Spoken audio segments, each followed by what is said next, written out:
Hello students and my dear friends, I'm Dr. Shalini Shukla. Welcome to my channel. So let's start with the Economic Times news analysis.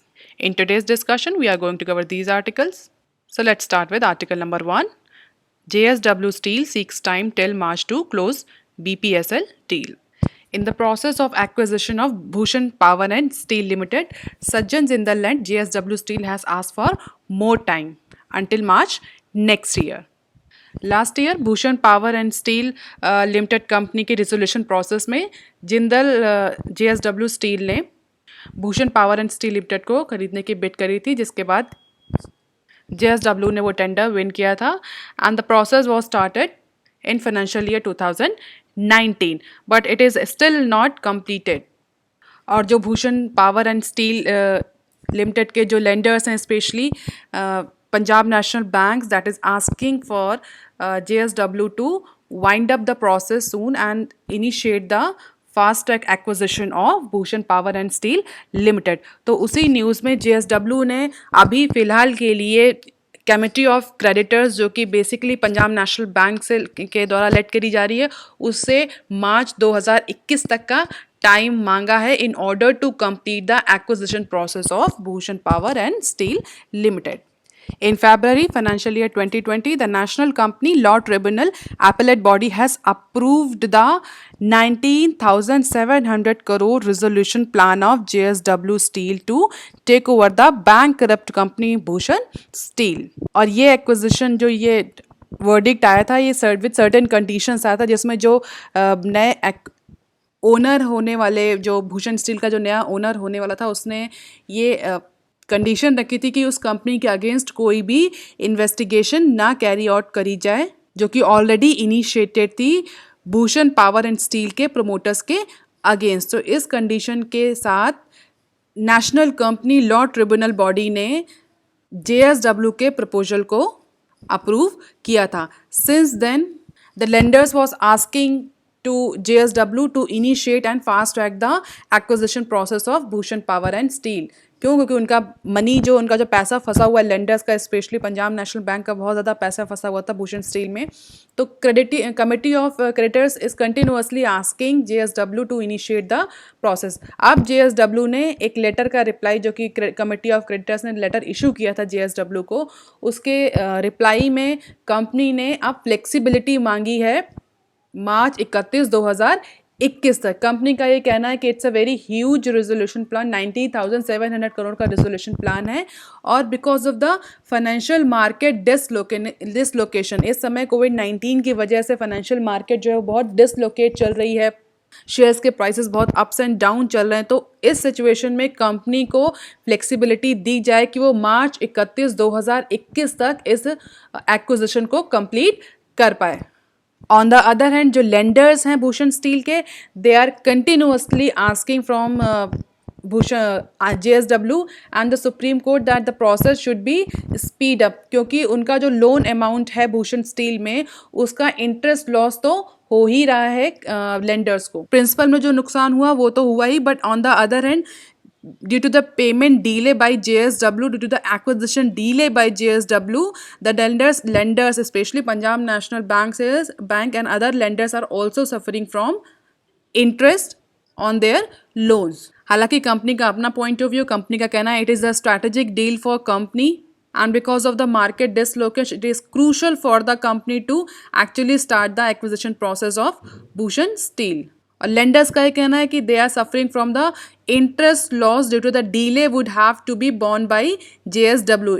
Lenders ये कह रहे हैं कि अगर JSW delay कर रहा है एक्विजिशन प्रोसेस को, तो जो इंटरेस्ट का लॉस लेंडर्स को हो रहा है because of that delay process, वो JSW को बॉर्न करना चाहिए, क्योंकि बैंक्स का ऑलरेडी जो प्रिंसिपल अमाउंट है उसमें बहुत ज़्यादा नुकसान हुआ है. होता है क्या स्टूडेंट्स, कई बार कंपनीज, जो बैंक जो होता है, जो कंपनीज को लोन देती हैं, लोन देने के बाद जो कोई कंपनी से कंपनी एक्स जब रिजोल्यूशन प्रोसेस में जाती है, तो जब उसका रिजोल्यूशन होता है या उसको कोई और कंपनी खरीदती है, कोई और कंपनी एक्वायर करती है, तो ये कोई ज़रूरी नहीं कि जितना अमाउंट बैंक का लोन का उस कंपनी पर ड्यू है उससे ज़्यादा में ही कंपनी बिके. कई बार ऐसा भी होता है कि उससे कम पे कंपनी बिकती है, उससे कम पे कंपनी का एक्विजिशन डील फाइनल होती है। तो बैंक को प्रिंसिपल अमाउंट का तो लॉस होता ही होता है, और अगर इस तरह के डीले होते हैं तो जो रिमेनिंग अमाउंट होता है उस पर बैंक्स को इंटरेस्ट का भी लॉस होता है। इसीलिए जो लेंडर्स हैं भूषण स्टील के, they are asking for JSW to bond the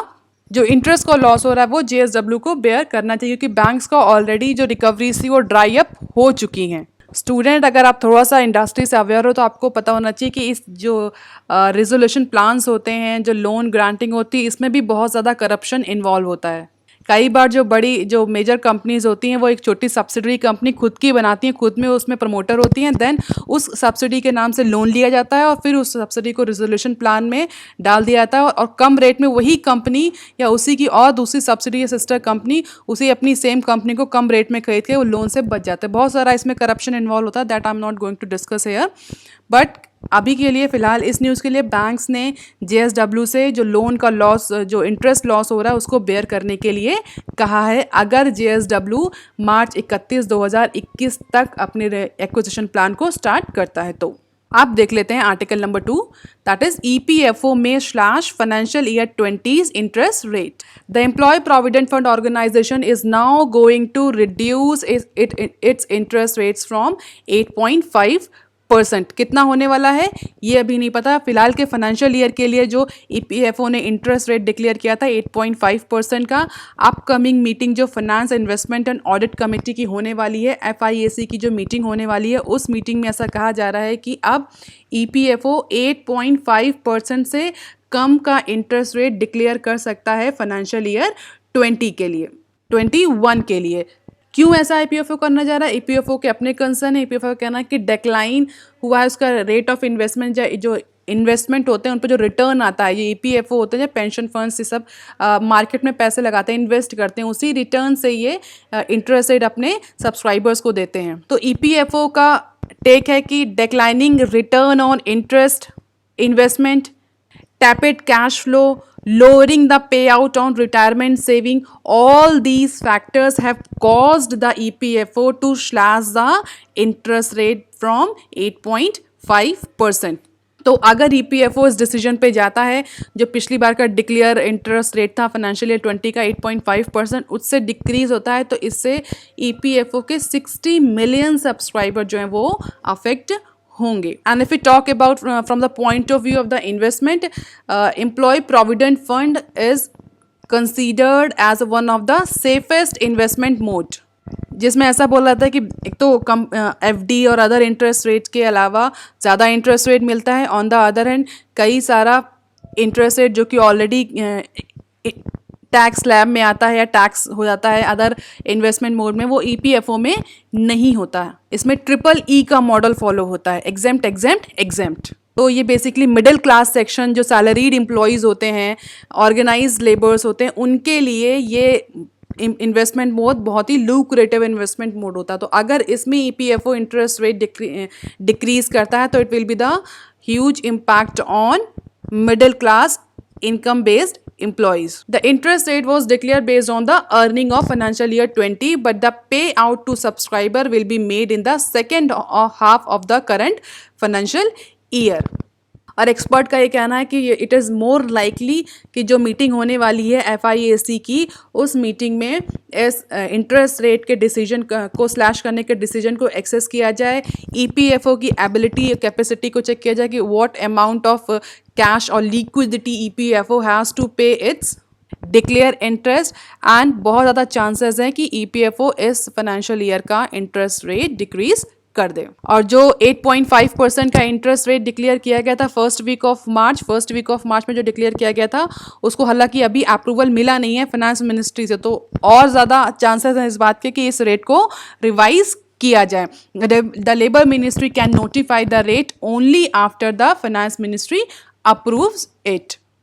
तो EPFO के लिए 8.5 जो डिक्लेयर रेट है इंटरेस्ट का, उस रेट पर पेमेंट कर पाना, मनी डिसबर्स कर पाना will be very difficult because of the impacted cash flow and reduce payout on retirement savings. So EPFO is also struggling from the liquidity crunch or cash crunch, and because of that EPFO is going to decrease the interest rate. और इस बात के बहुत ज़्यादा chances हैं कि EPFO का ये मूव ट्रेड यूनियन के द्वारा अपोज किया जाए। ट्रेड यूनियन में oppose this move of EPFO, क्योंकि अगर इंटरेस्ट रेट कम करता है ईपीएफओ तो इससे जो हमारा ऑर्गेनाइज सेक्टर के जो एम्प्लॉयज़ हैं, salaried employee, specially lower and middle section employees, उनको सबसे ज़्यादा इससे नुकसान होगा, वो सबसे ज़्यादा इम्पैक्ट होंगे इसे। That is why it is highly expected that all the trade unions are going to decrease this move of EPFO, oppose this move of EPFO. आप देख लेते हैं article number 3, non China companies like Apple में be exempted. Recently Indian custom authorities ने चेन्नई, कोलकाता, मुंबई में China के जो consignment ships को रोक रखा है, उसको लेकर के US India strategic partnership forum ने department for promotion of industry and internal trade से इस इशू को रेज किया था, क्योंकि इसमें बहुत सारे कंसाइनमेंट यूएसए बेस्ड कंपनीज़ के थे। तो इस इशू पर यूएसए ने कंसर्न रेज किया था with department for promotion of industry and internal trade. तो इस फोरम के कंसर्न रेज करने के बाद से डिपार्टमेंट फॉर प्रमोशन ने ये डिसीजन लिया है, या डिपार्टमेंट ऑफ प्रमोशन ये डिसीजन ले सकती है कि ऐसी कंपनीज, फॉरेन कंपनीज जो बेसिकली चाइना बेस्ड नहीं हैं, उनके इंपोर्ट्स को, उनके फिनिश गुड्स के इंपोर्ट्स को इंडिया में 100% फिजिकल चेक के क्लॉज से एग्जेम्प्ट किया जाएगा। तो उसमें कंपनीज लाइक एप्पल जो इंपोर्ट करती हैं चाइना से इंडिया, उनके प्रोडक्ट को भी एग्जम्पशन मिलेगा, क्योंकि बेसिकली इंडियन अथॉरिटीज़ का जो कंसर्न है 100% चेकिंग क्लॉज को लेकर के, वो because of the Titan securities of Chinese input. जो इंटेलिजेंस आया है वो साइबर अटैक को लेकर के जो इंटेलिजेंस आया है, या क्रिटिकल इंफ्रास्ट्रक्चर पर जो साइबर अटैक का इंटेलिजेंस आया, उसको लेकर के, उसको ध्यान में रखते हुए गवर्नमेंट ऑफ इंडिया ने कस्टम अथॉरिटीज़ को कन्विक्शन दिया है कि वो अपने कन्विक्शन के बेसिस पर किसी भी शिपमेंट में 100% फिजिकल चेकिंग इनिशिएट कर सकते हैं। हालांकि गवर्नमेंट ने इसके लिए कोई भी रूल, कोई भी गाइडलाइन या रिटन कम्युनिकेशन ड्राफ्ट नहीं किया है। तो हम ये कह सकते हैं गवर्नमेंट ने कोई भी फॉर्मल इंस्ट्रक्शन नहीं दिया है कस्टम अथॉरिटीज़ को फॉर 100% फिजिकल चेक्स, बट इनको सारी कस्टम अथॉरिटीज़ को कन्विक्शन दिया गया कि on the basis of their convictions, on the basis of the security alerts, they can carry out the physical check on all Chinese consignments. तो इसी चीज़ को लेकर के कई इंडियन इंडियन पोर्ट्स में ऐसे कंसाइनमेंट को रोक दिया गया था जो कि US based companies like Apple या अदर यूएस बेस्ड कंपनी से कंसाइनमेंट थे, जैसे कि US India strategic partnership forum के रिप्रेजेंटेटिव्स ने इंडिया में डिपार्टमेंट ऑफ प्रमोशन से बात किया, और हो सकता है आने वाले टाइम में ऐसे प्रोडक्ट्स जो कि जिनका कंट्री ऑफ ओरिजिन यूएस है, या जो यूएस बेस्ड कंपनीज हैं, उनके कंसाइनमेंट को इस फिजिकल चेकिंग की प्रोसेस से एग्जेम्प्ट कर दिया जाए। आप देख लेते हैं article number 4, ICMR invites companies to develop its anti serum against Covid. Indian Council of Medical Research has invited the application from vaccine makers for what? For developing and scaling up the anti-serum against SARS-CoV-2।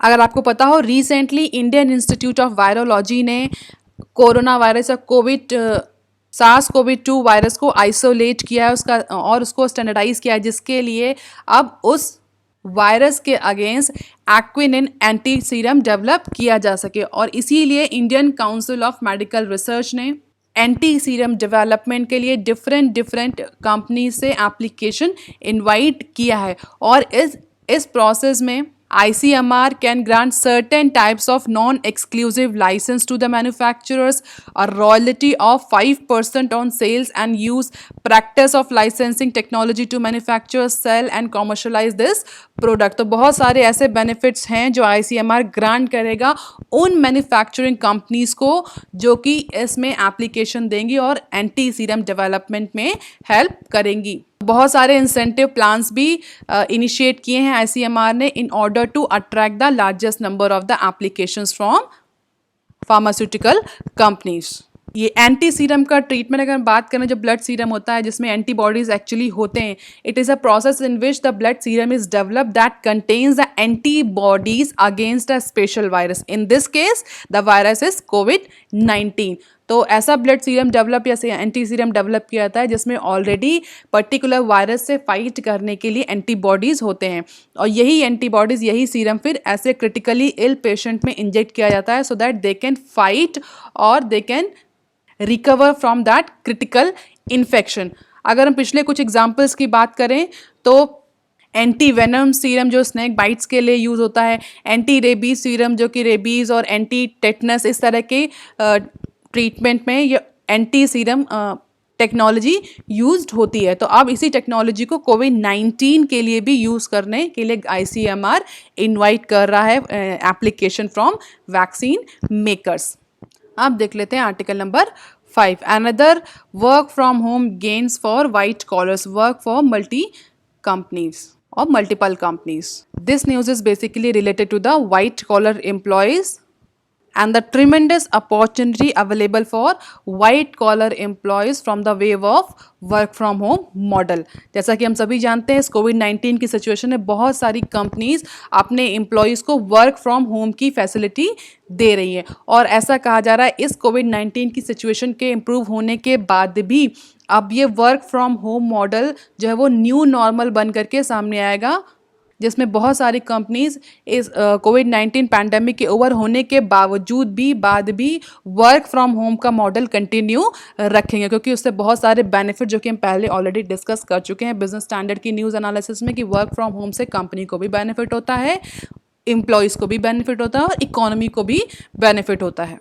तो उन सारे benefits को ध्यान में रखते हुए अब जितनी भी इंडियन कंपनीज हैं they are now moving towards the new normal that is work from home model, और कंपनीज के इस मॉडल के अडॉप्ट करने से बहुत सारे वाइट कॉलर स्टाफ जो स्किल्ड स्टाफ होता है, जो बेसिकली जो क्लरिकल जॉब करते हैं या ऑफिस जॉब करते हैं, उनके लिए बहुत सारी अपॉर्चुनिटीज़ अब ओपन होने वाली हैं because of this WFH model.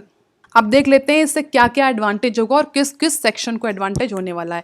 Specially अगर companies work from home model को अडॉप्ट करती हैं for a longer period of time, then it will throw up the new opportunities for womens, those who are actually managing their home and left their previous jobs, specialist, experts, disabled employees or disabled workers, those who are not able to go to the physical office. And this will also include the rural employees, those rural workforce or the rural laborers, especially white collars. तो इन सारे section के लिए अब एक नई opportunity open होगी इस work from home model से। Employees, those who are already working into different jobs may have a multiple opportunities or the multiple employers available for them. With them they can work at a same time. तो ऐसे white collar employees जो कि already किसी company में employed हैं, अब वो work from home से काम करते हुए एक साथ कई एम्प्लॉयर्स या कई ऑर्गेनाइजेशंस के साथ काम कर सकते हैं। तो एक्सपर्ट का कहना है कि this is one of the most positive things happened in covid situation. जिस तरह से अर्बनाइजेशन बढ़ रहा है, सिटी में कंजेशन बढ़ रहा है, वर्क फ्रॉम होम की फैसिलिटी सिटी में ट्रैफिक कम करने के भी काम आएगी। जो एम्प्लॉयज़ का जो टाइम वेस्ट होता है एक प्लेस से दूसरे प्लेस पे ट्रैवल करने का जो ट्रैवल टाइम लगता है वो वेस्टेज भी कम होगा। एक एम्प्लॉय एक साथ कई सारे एम्प्लॉयज़ के साथ काम कर सकता है। जो मनी एक्सपेंडिचर होता है ट्रैवल में वो भी बचेगा। रूरल एरियाज़ जहाँ से लोग एक्चुअली रिलोकेट नहीं कर पाते मेट्रोपॉलिटन सिटीज़ में, बट उनके पास स्किल होती हैं, बस because of certain family challenges, families issues जो रिलोकेट नहीं कर पाते, अब वो अपने होम प्लेस से ही अपनी कंपनी के लिए काम कर पाएंगे। On the other hand companies को क्या बेनिफिट होगा? कंपनीज़ को अपने पे रोल पर बहुत सारे एम्प्लॉयज़ नहीं रखने पड़ेंगे। They can hire the freelancer, they can hire the gig worker for a particular project, और प्रोजेक्ट बेस के अकॉर्डिंग, काम के अकॉर्डिंग वो वर्कर्स को हायर कर पाएंगे। पे रोल पर नहीं रखना पड़ेगा तो कंपनीज़ को बहुत सारे सोशल सिक्योरिटी बेनिफिट्स भी अपने उन एम्प्लॉयज़ को, गिग वर्कर्स को, फ्रीलांसर्स को नहीं देने पड़ेंगे। कंपनीज़ की लेबर कॉस्ट डिक्रीज होगी। फिजिकल इंफ्रास्ट्रक्चर कंपनीज़ का फिजिकल ऑफिस मेंटेन नहीं करना पड़ेगा, इंफ्रास्ट्रक्चर कॉस्ट कंपनीज़ की डिक्रीज होगी। इस तरह से दोनों ही साइड को, employer as well as employees दोनों को ही बेनिफिट होगा इस वर्क फ्रॉम होम मॉडल से। ऐसी फीमेल्स जिन्होंने अपने बिकॉज ऑफ देयर मैरिज और home responsibility, those who have left their job, जिन्होंने अपनी प्रीवियस जॉब छोड़ करके अपने घर को मैनेज करना, they can also work as a part time in gig economy और गिग वर्कर सेक्शन। तो इससे दोनों को ही फ़ायदा होने वाला है। बहुत large section of the society जो कि ऑलरेडी कट आउट हो गया था या कट आउट हो चुका है because of certain other issues, वो भी वापस से वर्क फोर्स में इन्वॉल्व हो सकता है। इन्फोसिस जैसी कंपनी जो कि ऑलरेडी प्लान कर रही हैं कि अपकमिंग टाइम में उनके 35% जो वर्कफोर्स होगी वो गिग वर्कर्स होंगे, उनके फ्रीलांसर्स होंगे, रेगुलर वर्कर्स उनके नहीं होंगे। On the other hand government ने भी इस न्यू मॉडल पर, न्यू नॉर्मल पर काम करना शुरू कर दिया है। यूनियन गवर्नमेंट ने एक inter ministerial working group form किया है जो कि हेड करेगी ministry of electronic and IT, और इसमें बहुत सारी other ministries including commerce ministry, finance ministry, telecom technology, labour and corporate affairs, ये सारी मिनिस्ट्रीज आपस में मिल करके लेबर रिफॉर्म्स और टैक्सेशन रिफॉर्म्स पर डिस्कशन करेंगे in order to facilitate the gig workers और द गिग इकोनॉमी, जिससे कि एक नई पॉलिसी फॉर्मुलेशन हो सकता है, नए टैक्सेशन और लेबर लॉज आए in order to facilitate the large scale shift to work from home.